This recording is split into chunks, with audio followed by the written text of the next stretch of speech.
Hello there and welcome to our channel.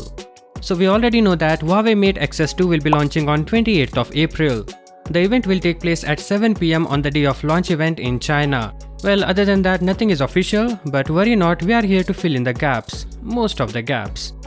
Well, the major change this foldable will come with is the design. As can be seen in the leaked images, Huawei has decided to go back to its outward folding design after testing both the designs. Huawei thinks its outward folding mechanism will do much better.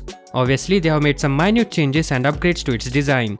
It looks more boxy, maybe slimmer as well. Additionally, the display can be seen sporting a punch-hole selfie camera. This looks more and more like a conventional smartphone with a wraparound display. And to protect this beautiful display, they will incorporate multiple buffer layers for protection against accidental drops. But how protective it is will be known only when it's tested by reviewers and users. While we are on the topic of display, let's take a look at the specs.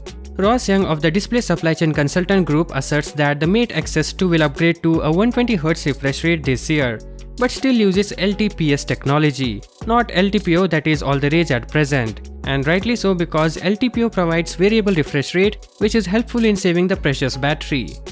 It is expected to feature an 8-inch OLED foldable display with a 120Hz refresh rate, a step up from the Mate X2's 90Hz panel. Past reports have claimed that Huawei Mate Xs 2 will be using 2021's Snapdragon 888 processor, which is still a powerful processor. The only bad thing is that, thanks to the licensing agreement, it's limited to supporting 4G networks only. Huawei Mate Xs 2 is tipped to feature a triple rear camera unit, headlined by a 50MP main sensor, and the camera could include a 13MP ultra-wide sensor as well as an 8MP telephoto camera. We also know that the device will pack a 4500mAh battery with support for 66W fast charging, and that it will be booting into Harmony OS 2.0.1, and the phone is also rumored to offer M Pen stylus support. Well, that is all for now. Pricing and other such information will be disclosed at the event. With that said, like and subscribe to our channel. Thank you for watching. Peace out.